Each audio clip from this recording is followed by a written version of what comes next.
segundo día. Esto dice mucho de su interés y su deseo de crecer. Rapidito, tres palabras de anoche. Alguien que se le quedó algo. Rapidito. Compromiso. Cambio de mentalidad. Cambio de mentalidad. Surrender. Rendimiento. Ok. Bien. Así que se nos quedó bastante. Amén. Esta tarde, pues vamos a recibir el resto del material. Al finalizar, ahora en la mañana, cada uno va a recibir una copia del libro mientras tomamos un break para hablar y almorzar. Y el autor está aquí, aproveche y que se lo dediquen. Este es el primer libro de él, pero un día de estos los libros de él van a ser bien costosos, bien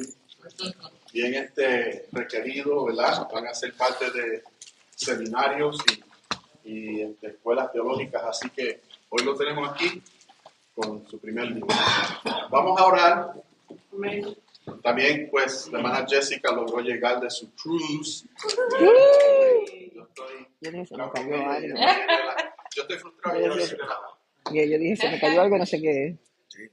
Muy importante. Vamos a orar. Thank you. Amante Dios y Padre Celestial, te damos gracias por tu amor y fiel bondad. Gracias, Señor, porque nos vuelves a tener en tu casa en este día, Señor amado, con el deseo de seguir aprendiendo, de seguir creciendo, Señor amado. Sí, Señor. Gracias Padre. por lo de anoche, Señor, que ya yo sé que ha sido sembrado y que a su tiempo germinará en nuestras vidas, Señor, Señor, amado. Y Padre. esta palabra, tu Espíritu Santo la traerá a nuestra memoria en el momento que nos sea necesario, Señor. Sí, Señor. Abre nuestras mentes, nuestros corazones, Señor amado, y que en ese día podamos aprender, Señor mío, más de lo que tu siervo nos trae. Gracias porque le has permitido llegar, Señor, a él y a Jessica, y te pedimos, Señor, que todos seamos edificados para el bien de tu obra, en el nombre de Jesús. Amén. Amén.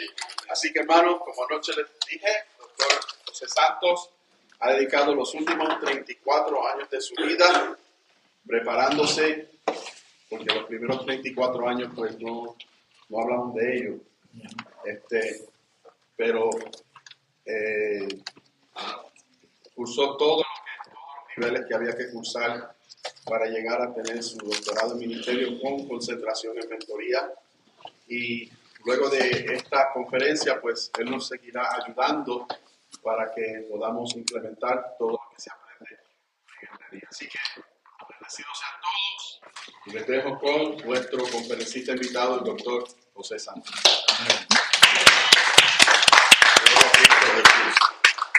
Gloria a Cristo Jesús.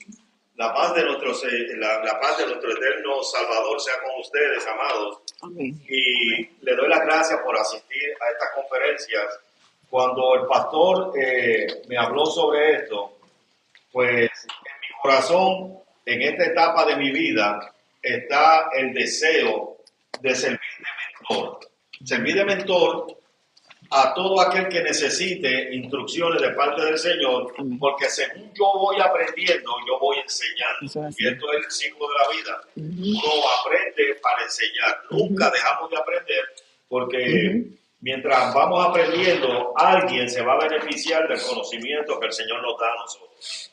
Por eso, para comenzar en el día de hoy, voy a leer de la segunda carta del apóstol Pablo a Timoteo, en el capítulo 2, los versículos del 1 al 4, del 1 al 7, que leen como sigue: la gloria del Padre, la del Hijo y la del Espíritu Santo. Amén. Tú pues, hijo mío, esfuérzate en la gracia que es en Cristo Jesús. Lo que has oído de mí ante muchos testigos, esto encarga a hombres fieles que sean idóneos para enseñar también a otros. Tú pues sufres penalidades como buen soldado de Jesucristo. Ninguno que milita se enreda en los negocios de la vida a fin de agradar a aquel que lo tomó por soldado. Y también el que lucha como atleta no es coronado, sino lucha legítimamente. El labrador, para participar de los frutos, debe trabajar primero. Considera lo que digo y el Señor te dé entendimiento en todo. Bendito sea el Señor. Y la razón histórica de este pasaje bíblico es que Pablo está en un momento donde su mentí, su discípulo Timoteo, ya está a punto de asumir la posición de supervisor de la asistencia del área.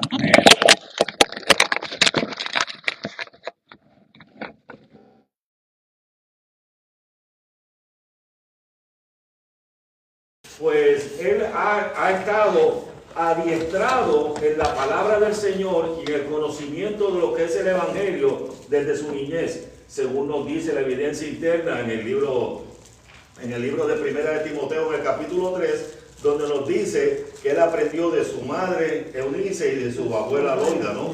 Y que estudió las Escrituras. Y por eso es que Pablo, en ese mismo capítulo 3, en el versículo 16 y 17, le dice que toda la Escritura es inspirada por Dios y que es útil para enseñar, para redarguir, para instruir en justicia, a fin de que todo hombre sea enteramente preparado para toda buena obra. ¿Y qué nos quiere decir eso a nosotros? Que nosotros quizás no entremos en la academia, muchos de nosotros quizás no entremos en la academia de una manera formal, de una manera sistemática para estudiar la palabra, pero tenemos la revelación, ya sea en forma electrónica o en forma impresa, como yo siempre la cargo, la podemos tener de ambas maneras. Quiere decir que usted puede prender o abrir su Biblia y allí usted va a tener el conocimiento que el Señor ha revelado para que todos nosotros crezcamos de la misma manera en que estos personajes bíblicos crecieron y son de inspiración para nuestras vidas. Asimismo, nosotros debemos inspirar a otros. En el día de ayer estábamos hablando básicamente de lo que es ser un discípulo, de cómo nosotros vamos a aprender a amar lo que estamos haciendo, cómo nosotros vamos a aceptar ese llamado que Dios nos hace para nosotros divulgar el Evangelio. Pero hoy vamos a hablar de un tema en particular. Este es el segundo capítulo del libro Vida y Ministerio y estamos hablando de quién es Cristo, quién soy en Cristo y quién es Cristo en mí. ¿En qué se basa esto? Pues mire, ustedes han escuchado de los escritos de Shakespeare, ¿no? Donde se habla en buen castellano de to be or not to be, de ser o no ser, ¿ok? Y basado en esto, pues me pongo a pensar, ¿quién soy yo en Cristo? Y mi esposa que está conmigo en este día, saluda esposa. Hola. Y mi esposa que está conmigo en este día, ella puede testificar que en mis predicaciones, en la mayor parte de mis predicaciones, siempre repito esa frase.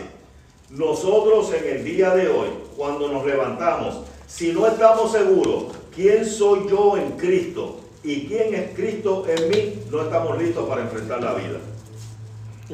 ¿Por qué? Porque vamos a tener ataques, vamos a tener nosotros ofertas, vamos a tener nosotros toda clase de actividad social, religiosa, gubernamental o de todo índole, donde nosotros vamos a ser tentados.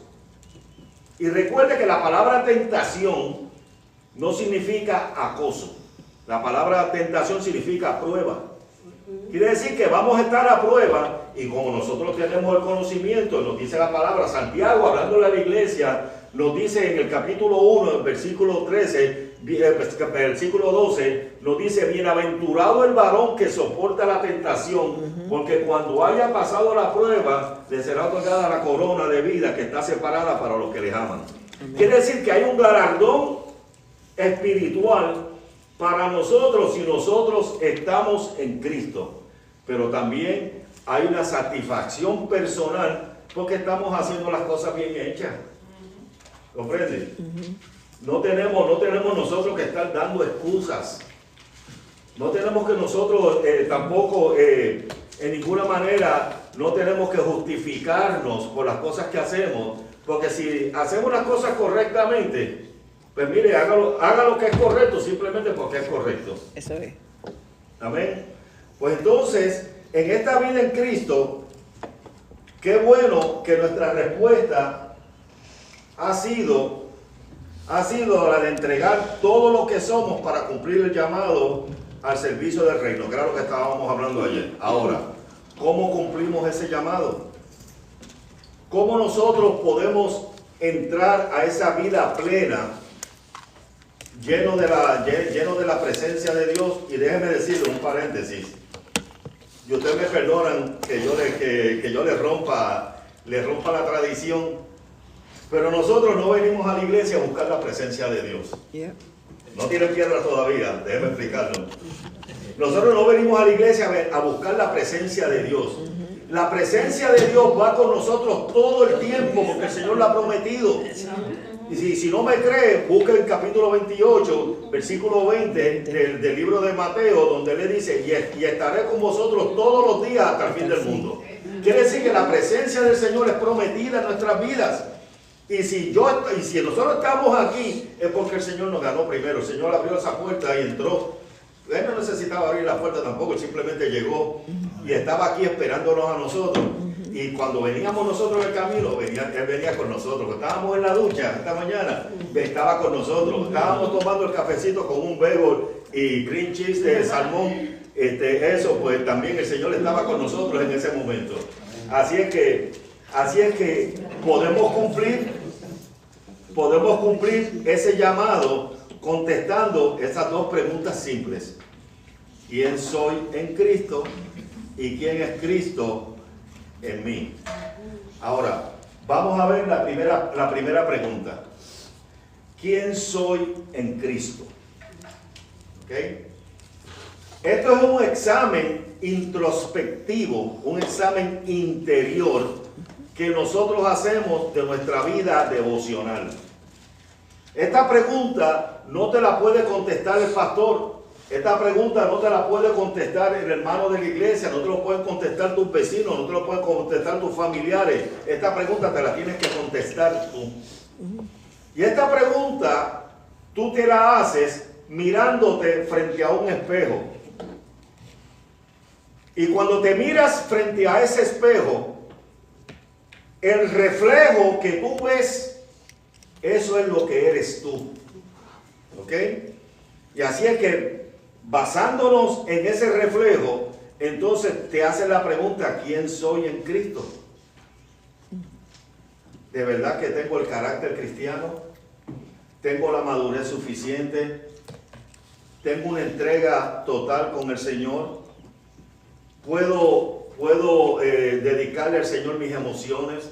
Recuerde que esos puntos los estábamos tocando ayer. Toda mi vida está centrada en hacer la voluntad de Dios. Para nosotros quizás no vanagloriarnos, porque somos un dechado de santidad y estamos nosotros como angelitos caminando sobre una nube. De eso se trata, de nosotros tener la seguridad de que estamos en Cristo. Y la polémica que yo encuentro en cuanto a esto es tener la seguridad de que estamos en Cristo. Y la polémica que yo encuentro en cuanto a esto es, pero en esta parte del mundo, cuando usted pregunta a los europeos sobre gente que vive en esta parte del hemisferio, todos son cristianos. Vamos por aquellas partes que viven en la coordenada 1040, 1040, sí. Allá en Europa, se nos llama a nosotros cristianos una manera cultural de vida. Es nuestra cultura. ¿Por qué? Porque bajo el régimen de Fernando e Isabel se colonizaron estas partes del mundo y daban cuenta a la Iglesia Católica Romana, daban cuenta de todo lo que ellos hacían en su reinado. Por consiguiente, todas aquellas personas que fueron colonizadas en esta parte del mundo llegaron a ser cristianos. ¿Okay? Y el cristianismo, como religión, usted sabe que tiene distintos brazos, ¿no? Está el brazo pentecostal, está el brazo bautista, está el brazo católico, está el brazo presbiteriano, está el brazo el brazo metodista y así por el estilo, tiene distintas ramas el cristianismo. Como religión, pues nosotros dentro de nuestra cultura nos identificamos. Pero eso no significa que estamos en Cristo. ¿Ok? Somos cristianos, todo el mundo dice soy cristiano. Pero están en Cristo, ¿qué es lo que hace la diferencia? Quiere decir que no es lo mismo ser que estar. Amén. Gálatas 3:26 nos presenta a nosotros la idea de la frase estar en Cristo.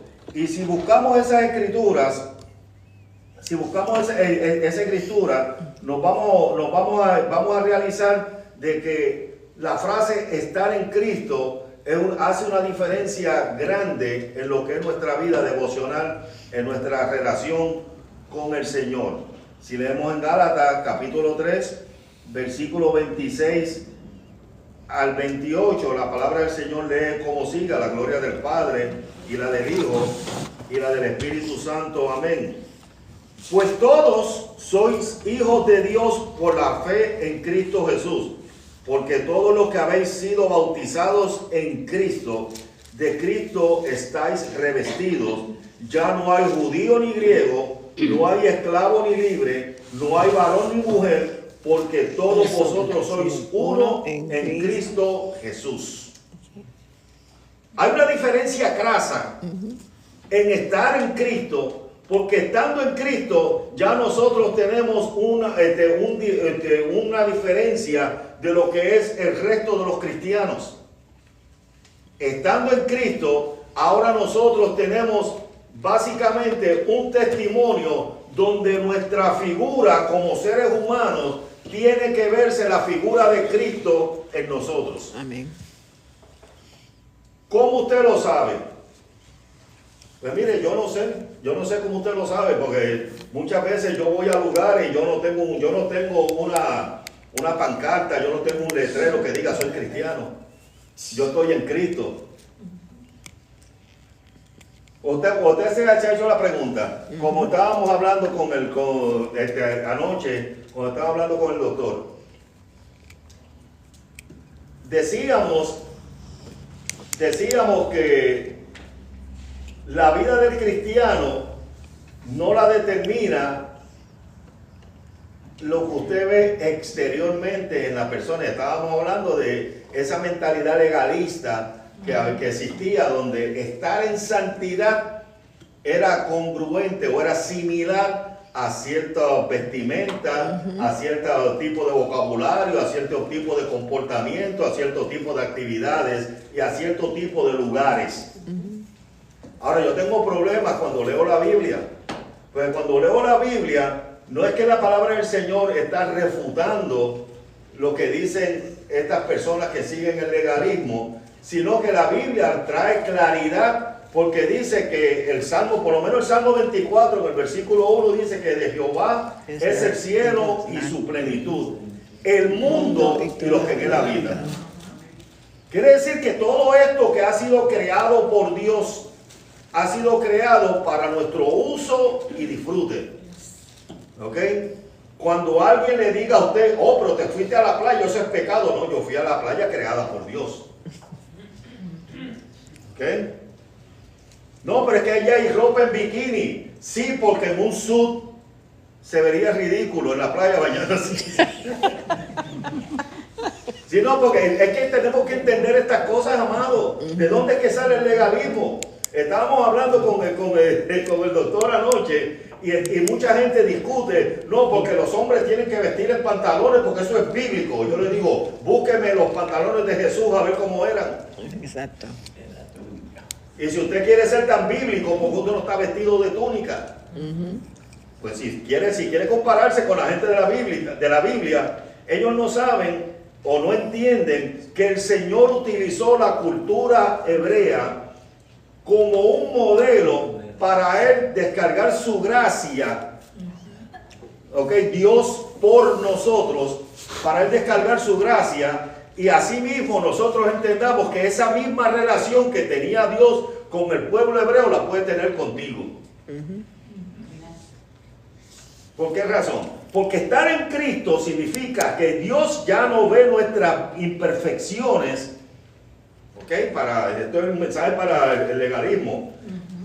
Significa que Dios ya no ve nuestras imperfecciones, sino que Él ve la justicia de su propio Hijo. Amén.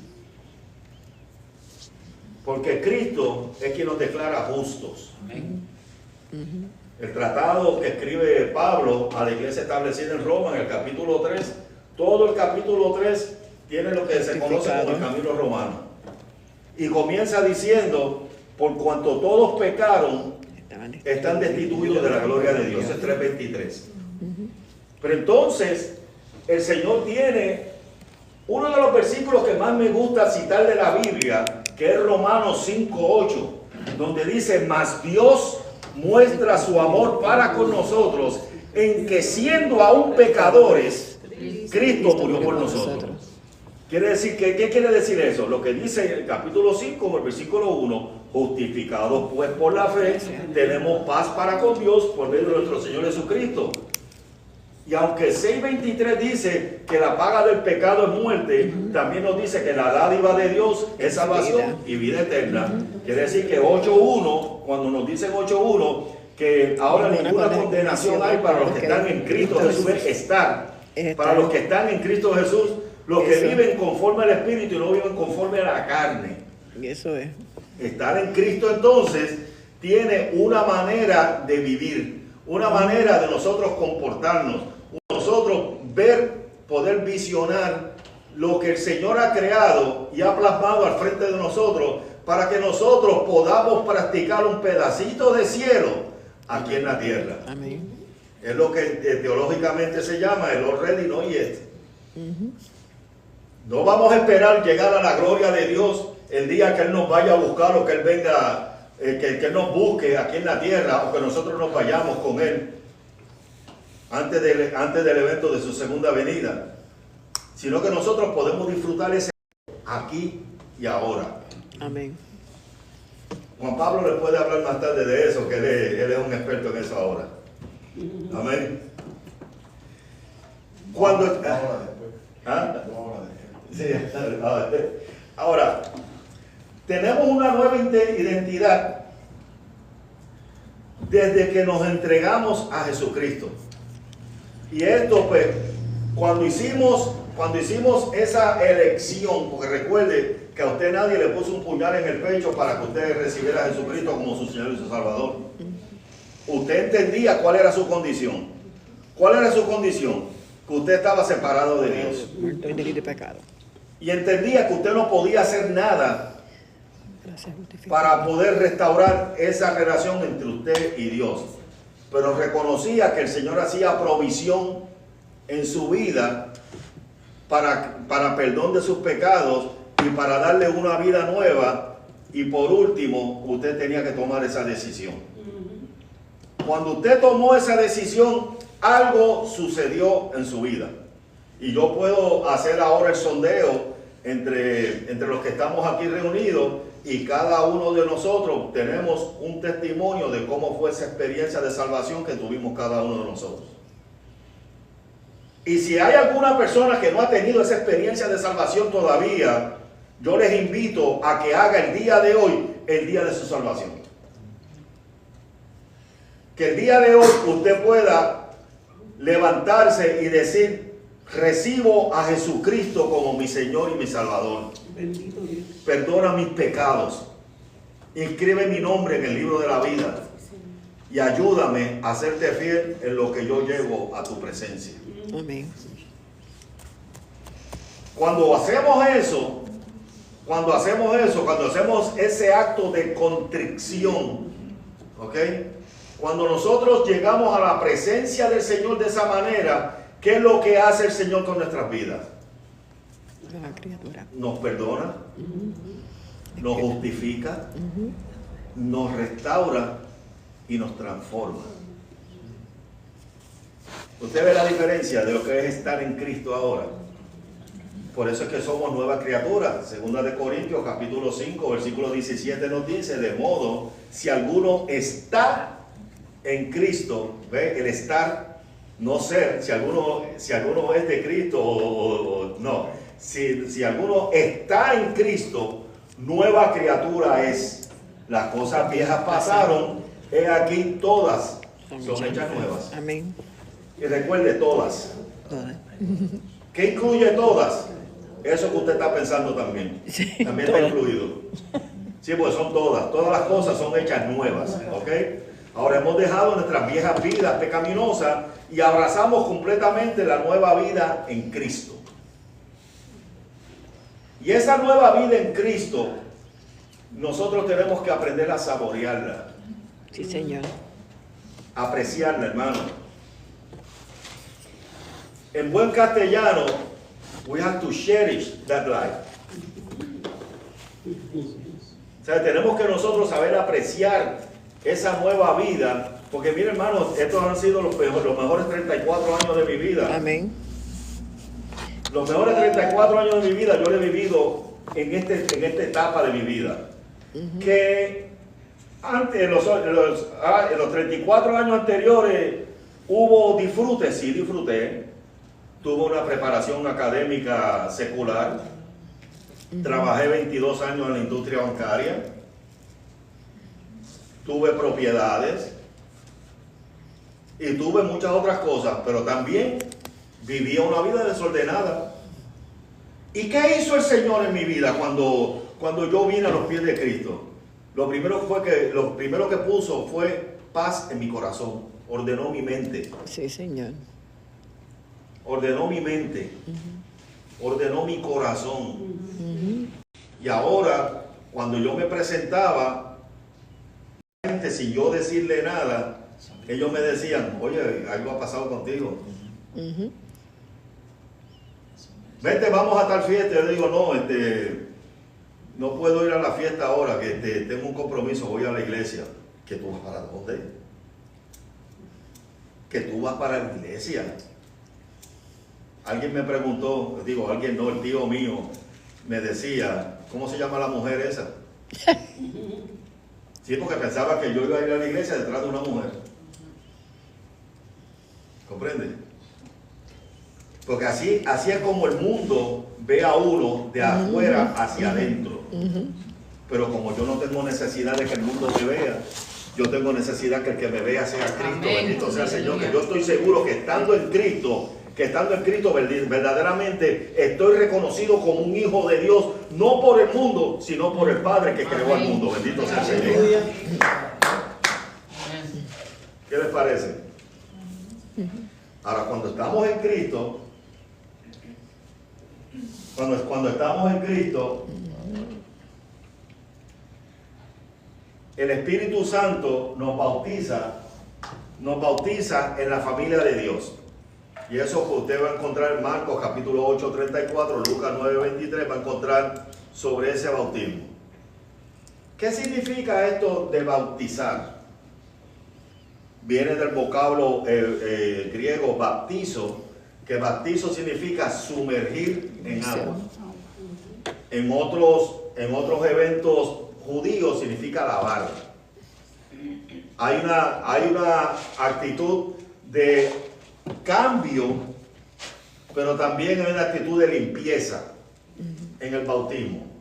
Pero analizando lo que dice Marcos en el capítulo 16, donde nos dice ir por todo el mundo y predicar el evangelio, el que creyere y fuere bautizado, dice la palabra, será salvo, más que el que no creyere será condenado. Eso dice Marcos 16, 16. Pues entonces vengo a la idea, y yo me hago responsable de este comentario. Si usted quiere me puede citar a mí, de que cuando Marcos está hablando del bautismo, lo que Marcos está diciendo es que el que creyere y testificare, porque el bautismo no es una ceremonia más que hace la iglesia. El bautismo es el testimonio público de que nosotros estamos en Cristo. Eso es. Por eso es que vamos a las aguas bautismales. Y entonces la iglesia utiliza ese evento para recibir miembros en sus filas. ¿Ok? Porque como nosotros hacemos miembros a las personas en la iglesia cuando somos bautizados. Ahora, en 1 Corintios, capítulo 12, versículo 13, nos dice, porque todos fuimos bautizados por un solo espíritu para formar un cuerpo, ya sean judíos o gentiles, esclavos o libres, y a todos nos dieron el único espíritu para beber. ¿Ok? Cuando nosotros bebemos, tenemos la ingesta, o sea, bebemos, ingerimos de la provisión de Dios en nuestro interior. Amén. Eso es lo que hace el Espíritu Santo. Hemos recibido el bautismo en agua por inmersión. Y recuerde que ese bautismo, ¿qué simboliza? De que nosotros llegamos con todos nuestros pecados, con todas nuestras imperfecciones. Nosotros entramos a las aguas bautismales aceptando que es Jesús, que es el Evangelio, que es el Señor quien va a producir el cambio en nuestra vida. Y cuando nosotros entramos a esas aguas bautismales, entramos de una manera libre, ¿verdad? Pero con la seguridad de que algo va a suceder en nuestras vidas. ¿Y qué hace el oficiante? El oficiante nos sumerge. Al sumergirnos, nosotros estamos siendo sepultados junto con nuestro Señor y estamos dejando la vieja criatura, el viejo hombre, estamos dejando aquella mundanalidad en la que llegamos a las aguas, la estamos dejando sepultada para que cuando salimos de las aguas, entonces sale un José santificado. Sí, pues yo soy santo. 2 veces. Aquí no hay nadie más santo que yo. Yo soy José Santos. Pues entonces, pues, ¿qué sucede? Que cuando existe ese cambio en nuestra vida, pues entonces nosotros salimos de las aguas bautismales, salimos de una manera distinta. Entramos secos, ahora salimos mojados. Exactamente. Sí, no, eso es para ponerle un poquito un poquito de jocosidad a esto, pero tenemos que entender que el Señor produce ese cambio en nuestras vidas. Amén. Y ese cambio nosotros tenemos que hacerlo patente y recordar. Para el judío la palabra remember, recordar, es muy importante, porque el judío daba importancia a todos estos eventos. Pues recuerde que el judío, para poder tener la oportunidad que hemos tenido nosotros a través del Evangelio de nuestro Señor Jesucristo, el judío tenía que ir un solo día durante el año delante de la presencia del Señor al tabernáculo en el día de Yom Kippur.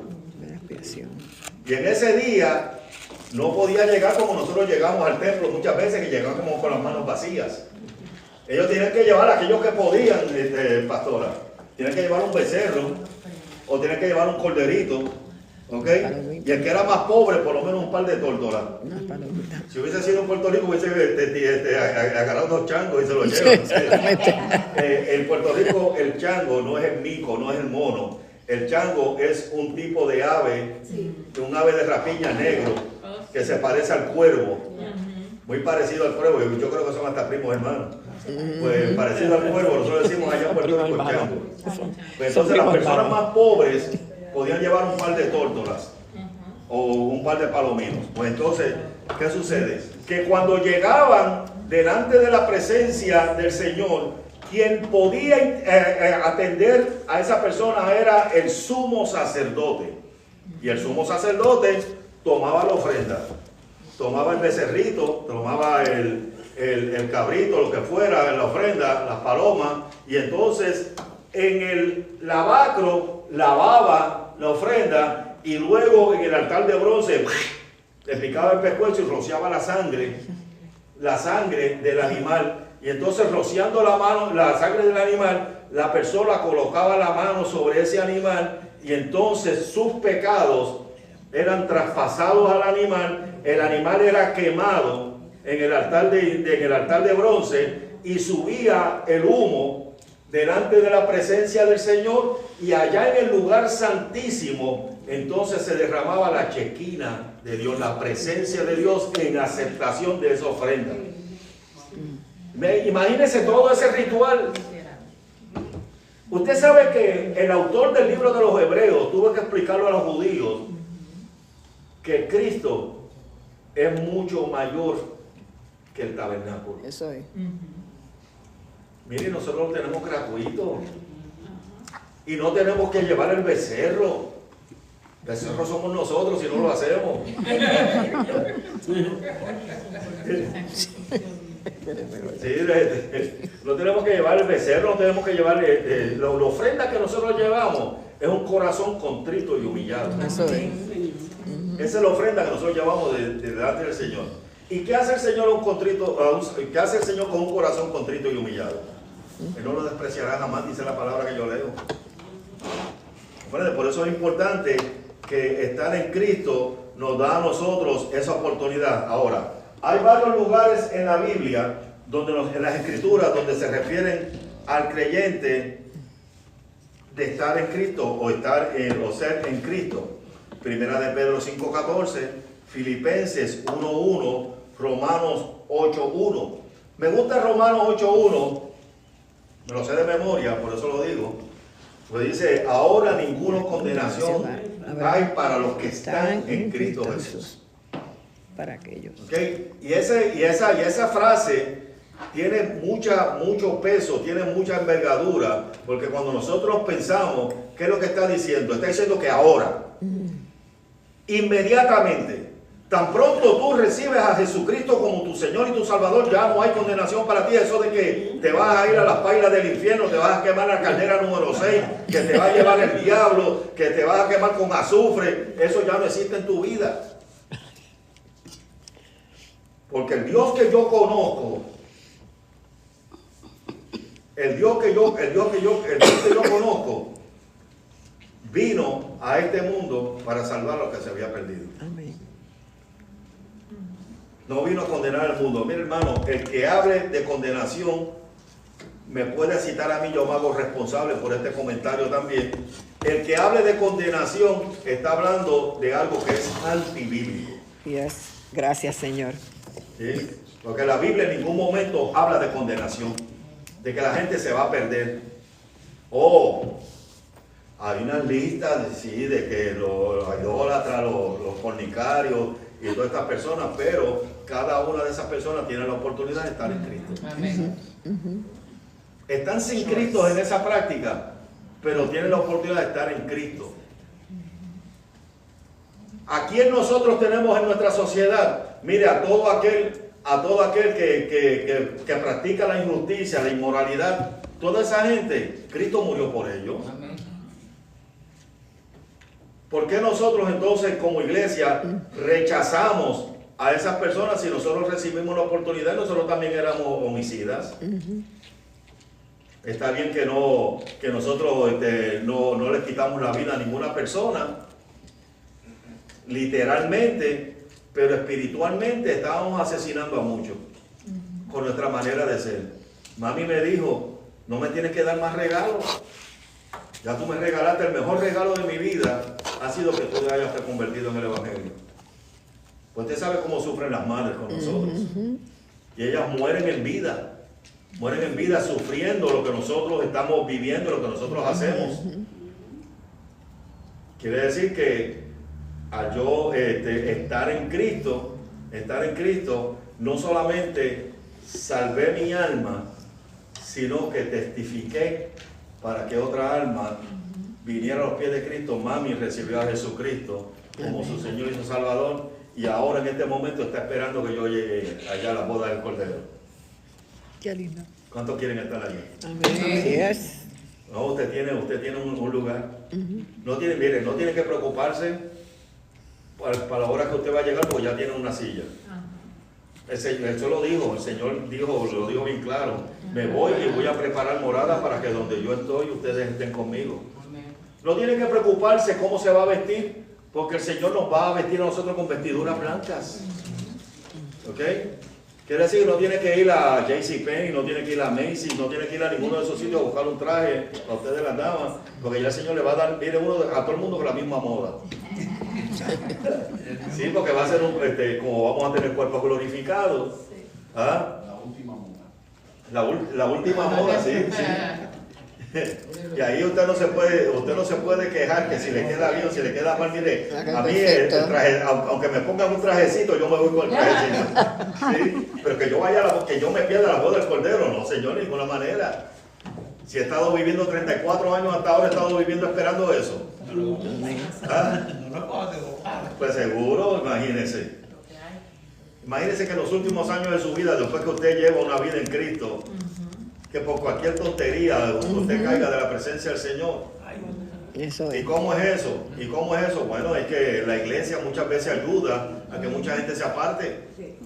Ayer lo discutimos, lo estábamos discutiendo con el pastor Marcos, estábamos discutiendo sobre el caso de David y de Saúl. La iglesia, nosotros como iglesia hubiésemos condenado a David y hubiésemos perdonado a Saúl. ¿Por qué? Porque Saúl cometió un par de pecados. Pero los pecados que cometió David fueron en ristra. Sí. Sí, él cometió una serie de pecados y todos los pecados eran graves. Adulterio, mentira, homicidio. ¿Ah?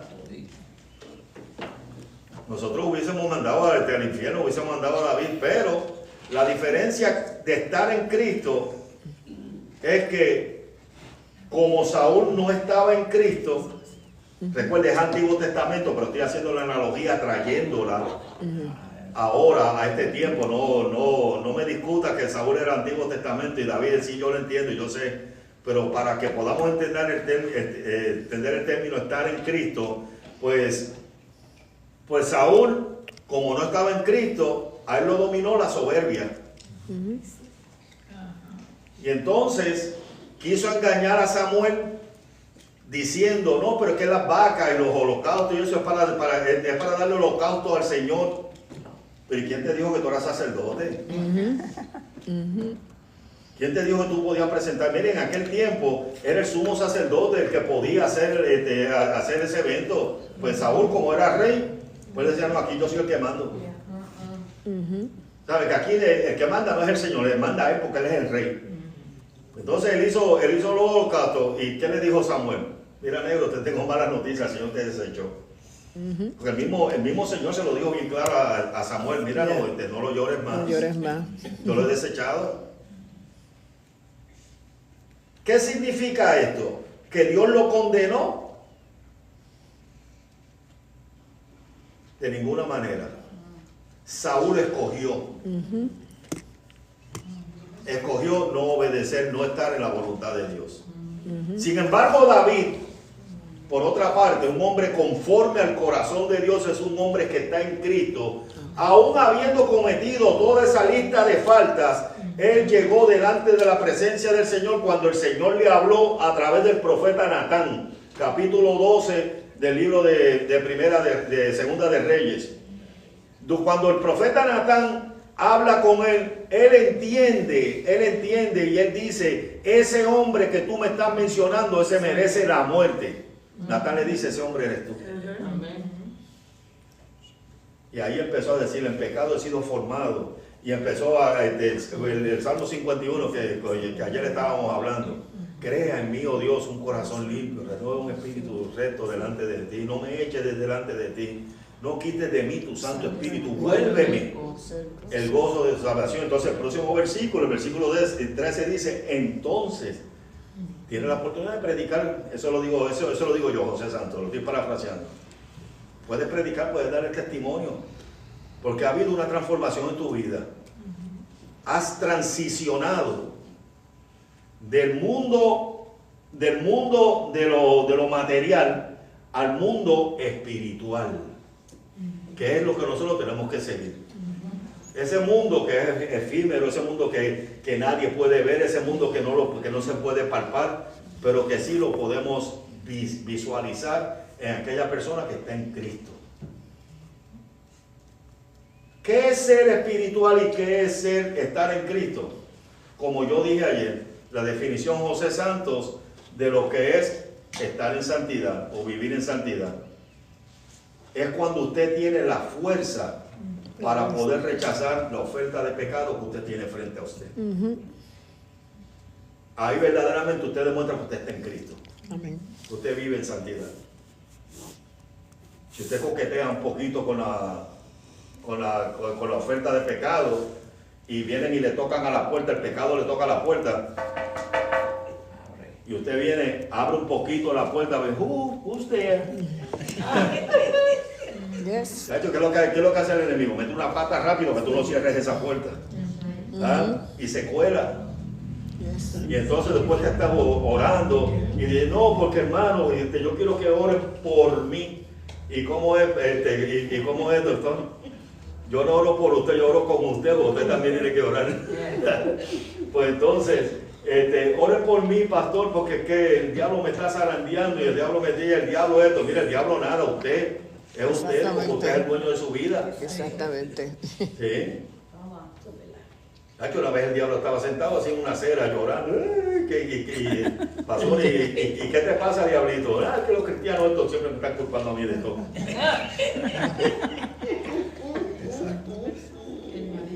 Pero en realidad nosotros somos los que controlamos esas áreas de nuestras vidas. Y el Señor nos ayuda. Amén. Pues recuerde que no estamos solos. El Espíritu Santo ha sido implantado en nosotros. Recuerde esto, mire. ¿Por qué yo uso este elemento agua? Porque el agua, bíblicamente hablando, es uno de los elementos que representa el Espíritu Santo. Como río de agua viva. Dios en nosotros. Amén. Dice Colosenses 3:3, porque has muerto y tu vida está escondida con Cristo en Dios. Si hacemos la prueba, yo puedo pedir a un voluntario que venga aquí al frente. Pablo. Voluntario, yeah. A ver. Un voluntario.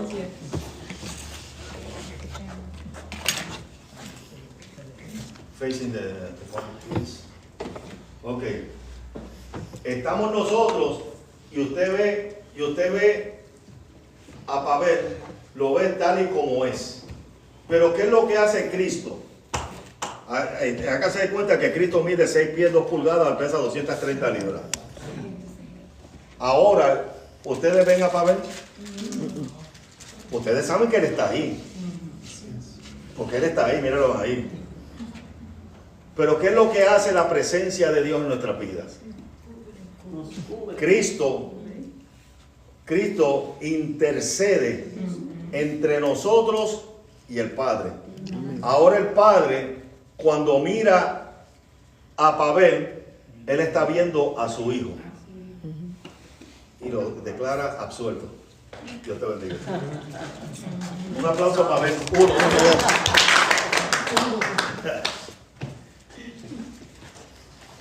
Quiere decir entonces que estar en Cristo significa que hemos aceptado su sacrificio como pago por nuestro propio pecado.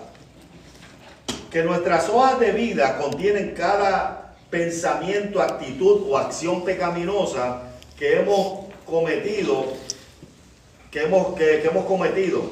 Y la Biblia dice que en nuestro estado natural de pecado somos enemigos de Dios. Ahora, cuando aceptamos su sacrificio en nuestro nombre, Él cambia las cuentas con nosotros. ¿Sí? Antes teníamos una hoja de vida que estaba llena de pecados. Cuando recibimos y estamos en Cristo, se presenta una hoja completamente en blanco. Ahora ninguna condenación hay para los que están en Cristo Jesús. Amén. Así de sencillo, amados. para entrar en la presencia de Dios, entonces debemos estar escondidos en la justicia de Cristo. Estar en Cristo significa que Dios ya no ve nuestras imperfecciones. Él ve la justicia de su propio Hijo. Solo en Cristo se cancela nuestra deuda de pecado, se restablece nuestra relación con Dios y se asegura nuestra eternidad. Mi esposa le gusta esta parte, porque a ella le gusta decir que nosotros vivimos en esta vida una milésima de segundo de lo que representa lo que vamos a vivir en la eternidad. Por eso me gusta lo que dice el salmista, ¿no? El salmista dice que la edad del hombre son 70 y hasta lo más robusto 80. Y así que el Señor le acordó que esa gente duraban, como mucha gente dice, más que Matusalén, 900 y pico de años. Imagínate, con 60 y pico estamos todos achacosos, imagínate con 900. Ay, bendito Dios. Sí, pues yo creo que los dolores van a doler. Después de los 100 duelen más, ¿no? Los dolores. Sí. Es que es bueno que el Señor nos acortó el tiempo de vida en esta tierra. Usted sabe por qué. Vamos a tomarlo de una manera positiva y sin pensar en el positivismo. De una manera positiva. Mire, duramos menos en esta tierra porque vamos a durar más en la eternidad. Amén. Sí, si no lo podemos pensar de esa forma, piénselo de esa forma de ahora en adelante. Todo lo que usted está haciendo en esta vida no está perdido. No está perdido, porque es que cuando lleguemos allá delante de la presencia del Señor, nosotros no vamos a estar haciendo estas cosas que estamos haciendo. Dice la palabra del Señor, por lo menos la Biblia que yo leo, dice que va a haber un cielo nuevo y una tierra nueva. Vamos a subir a la presencia del Señor. Eso lo dice 1 Tesalonicenses capítulo 4, versículo 16 al 18, que los muertos en Cristo resucitarán primero. Luego nosotros, los que estemos vivos, subiremos juntamente con ellos en las nubes para recibir al Señor en el aire. Pero el versículo 18 dice, alentaos cada uno con estas palabras. Es decir, que a nosotros nos corresponde traerle conciencia a estas personas que la eternidad la vamos a vivir desde ahora, teniendo la esperanza de que vamos a ver a Cristo cara a cara. Porque Él va a venir a buscar a su iglesia. Y cuando Él venga a buscar a esa iglesia, nos vamos. Y vamos a estar allá con Él, celebrando la fiesta de la fiesta, las bodas del Cordero. Ahora, cuando se termine esa fiesta y termine la gran tribulación, cuando ya el Señor se encargue del enemigo, de atarlo por 1000 años, de verdaderamente eliminar todo pecado y toda maldad, cuando el cachorro de la serpiente y el cachorro del león jueguen con el bebito del hombre. Usted sabe que si usted pone una serpiente o un león, se come el bebito ahora, en este tiempo, ahora se lo come. ¿Ah? ¿Entiende? Se lo come. Pero entonces, en aquel momento, vamos a coexistir. Vamos a coexistir. Y el Señor va a ser nuestro rey. Amén. Y cuando Él venga en gloria, en ese momento, mira, veo unos charlatanes, pastor, que me dicen, no, si viene Jesucristo, viene la segunda vez que Él venga, lo crucifican de nuevo. Ay, santo. Yo digo, esa gente no ha leído la Biblia. Esa gente no ha leído la Biblia, porque ¿cómo que lo van a crucificar de nuevo si Él no va a venir como redentor la segunda vez? Él va a venir como rey de reyes y señor de señores. Eso es. Él va a venir a establecer su reino. Su reino de ¿qué tiempo va a ser el reinado de nuestro Señor Jesucristo? Eterno. Hay una palabra bíblica compuesta que dice sempiterno. Sempiterno. Siempre eterno. Un reino sempiterno. ¿Y qué va a venir detrás en caballos blancos también? Recuerde que el caballo blanco significa autoridad. Significa autoridad. Va a venir Jesucristo en su caballo blanco como el comandante de los ejércitos de Dios. Y detrás vamos a venir todos nosotros. Con nuestras vestiduras blancas. Aleluya. Y vamos a venir ese cielo nuevo y esa tierra nueva. Que si va a haber internet en aquella época, mire, no me haga esa pregunta, yo no he llegado allí todavía.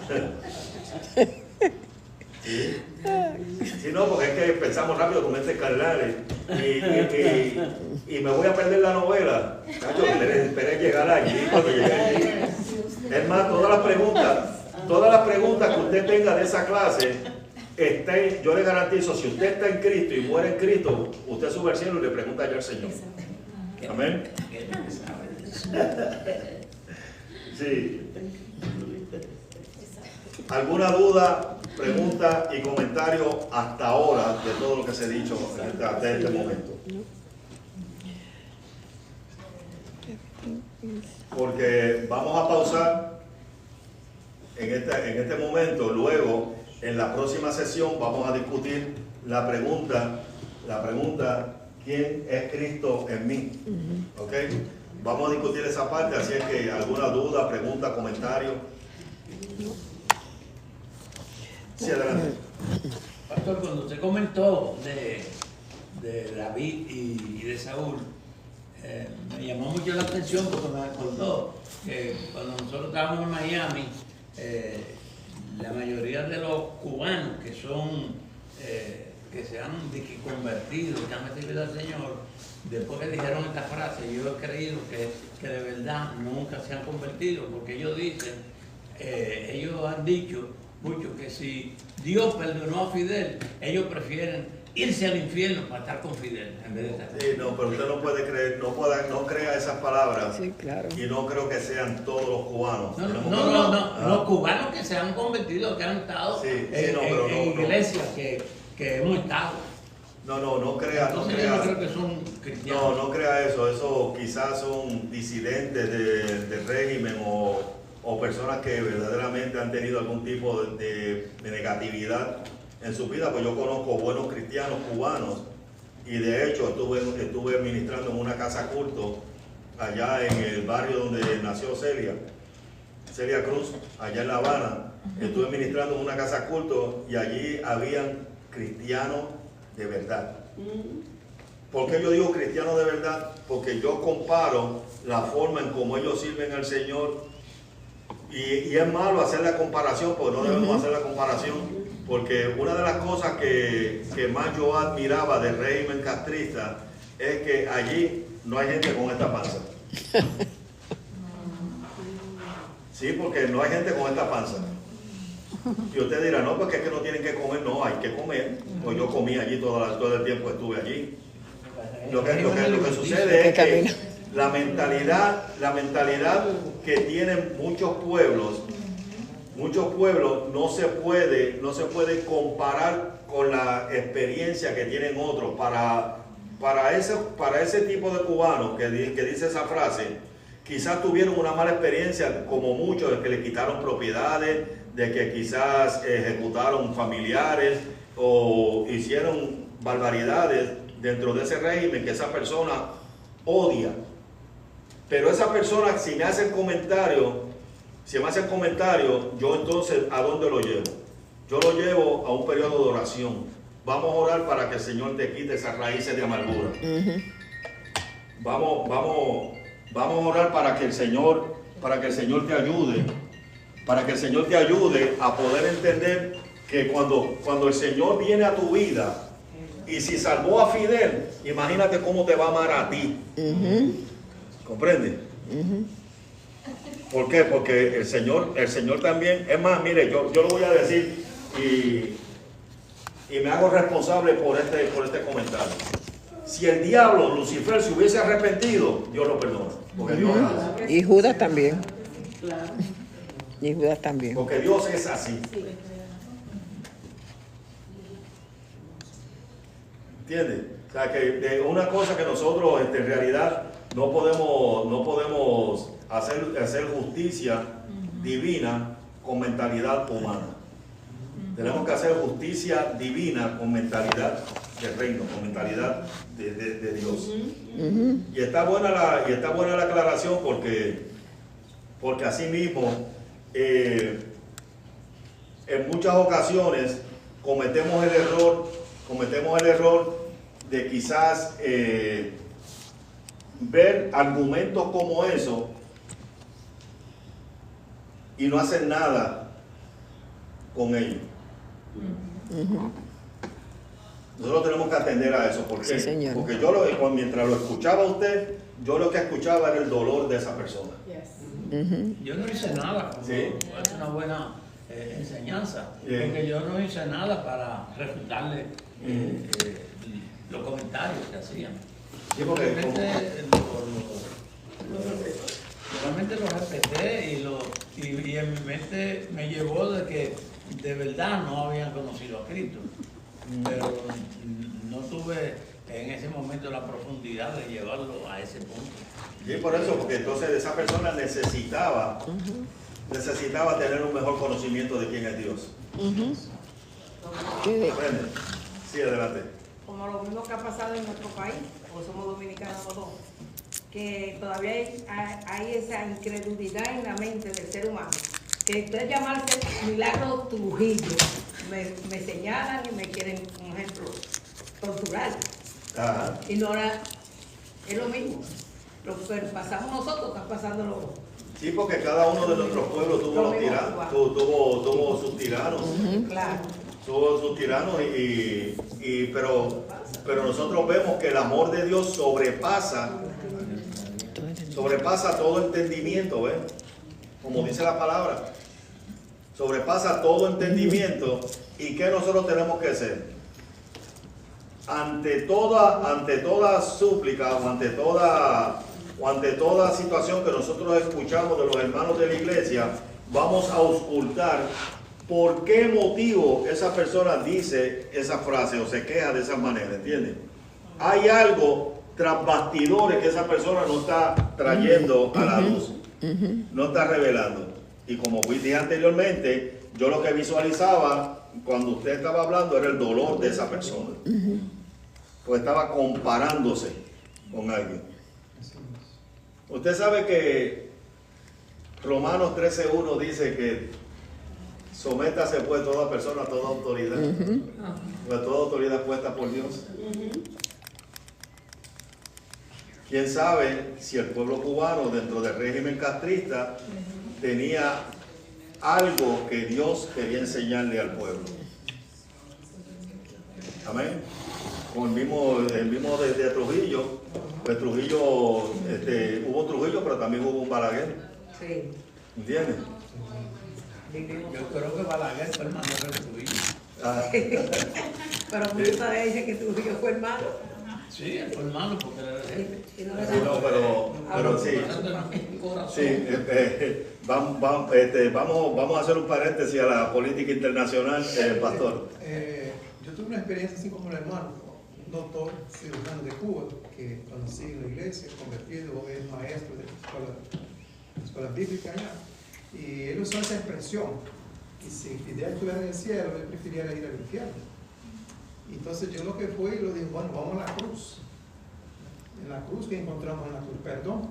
Entonces lo llevé al perdón, y él pudo cambiar de mentalidad, pero tenía ese resentimiento, esa raíz de amargura por el dolor porque había perdido seres queridos en el jardín. Entonces ya en Cristo eso no se puede pasar. Pero el Espíritu Santo lo llevó a la cruz y lo mostró que realmente, así como Dios lo perdonó, puede perdonar a quien quiera, porque para eso murió Jesús, para perdonar. ¿Alguna otra pregunta, duda, hermana Teresa? Sí, me gustó cuando usted trajo el punto de que pues hay muchas personas, incluso cristianos, que siempre le están echando la culpa al diablo de las cosas que le pasan. Y es verdad, hermano, es que hay áreas en la vida de la persona que tiene que pedir dirección a Dios porque el mal está dentro de la misma persona y tiene que hacer arreglos en su vida y reconocer que está mal. Pero no todo el tiempo podemos estar echando la culpa al diablo en diferentes cosas que pasan en nuestra vida. Es que estamos mal en un área espiritualmente y hay que acudir al Señor para que arregle esas áreas de nuestra vida, ¿ves? Pero es verdad. Sí, pues el Señor puede mostrarnos qué tenemos que arreglar, pero todo el tiempo echándole la culpa al enemigo, ¿no? El mismo Pablo le recomienda a la iglesia de Éfeso, en el capítulo 6, que nosotros debamos vestirnos de la armadura de Dios, ¿no? Y entonces Santiago también le aconseja a la iglesia resistir al diablo. Someteos a Dios. Y este huirá de vosotros. ¿Qué significa resistirlo? Resistirlo no significa que nosotros vamos a pelear cuerpo a cuerpo con él. Mire, el diablo es un arcángel. Es un arcángel, es un ser que es mucho más poderoso que el ser humano. Ahora, cuando nosotros lo resistimos, ¿qué es lo que hacemos? No hacerle caso. En español, para los muchachos que hablan español de perfecto, you don't pay attention to the devil. Just ignore. Exactamente. O sea, usted lo ignora, pastor. Sí, yo creo que un elemento, siento que todos somos de orígenes hispanos, un elemento que necesitamos, que creo que necesitamos lograr es que cuando ministramos a Jesús y quienes somos en Jesús, verlo de un lugar de gozo. Porque estuvimos dando, no sé si Milagros tuvo una clase sobre un libro que se llama Amargura, el pecado más contagioso. Si venimos a Cristo y dejamos que la amargura siga en nosotros, nunca seremos efectivos porque todo será bajo ese filtro de amargura. Cuando se habla del tema de Hitler, cuando se habla del tema de Fidel, cuando se habla del tema de Mussolini, quien sea, estos personajes, pero aún anteriormente Nerón y lo demás, si el Evangelio hubiera sido presentado con el deseo, Señor, salva a los perdidos, pero llévate a Nerón o mételo en la sexta celda. La caldera número 6. La caldera número 6. La caldera número 6. Si ese es pues no seremos efectivos. Pero del gozo, Dios me salvó a mí. Exactamente. Dios me salvó a mí. Y ese gozo es lo que, porque una de las cosas que yo creo que Cristo tenía en mente cuando habló de amar a nuestros enemigos, de amarlos, y no solamente amarlos como nosotros mismos, fue porque el infierno es algo tan, la ira de Dios es algo que va a ser algo tan cruel que uno no se lo desearía a su peor enemigo. O sea, así es que yo lo siento. Sí, en la carne pienso que le venga algún mal o que Dios me dé justicia, porque muchos creyentes viven así también. Dios me va a hacer justicia. Ya Dios te hizo justicia, porque siendo pecador, Él envió a Cristo para salvarte. O sea, nuestra mentalidad tiene que ser salvación, esperanza, gozo. Dios es justo. Entonces, ¿quién soy yo en Cristo? Un pecador perdonado. Que Dios perdonó y lavó con su sangre y ahora me puso en su cuerpo y me permite hablar. Y nosotros hemos tenido una conversación con relación a un libro grandísimo, la Biblia, difícil de leer, el libro de Filemón. Sí, claro. Pues, en ese capítulo, es un solo capítulo, 21 versículos creo, pues entonces vemos a Pablo trayendo sanidad interior a un ministro de la iglesia, a Filemón. ¿De qué manera? Pues mira, a través de la vida de Onésimo.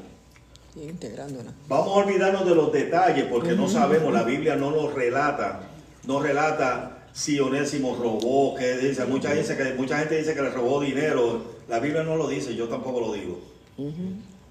Lo que sí es que sabemos que Onésimo llegó, no sé si que llegó preso o llegó como visita a la cárcel, y allí Pablo le predicó el evangelio y se lo ganó para Cristo.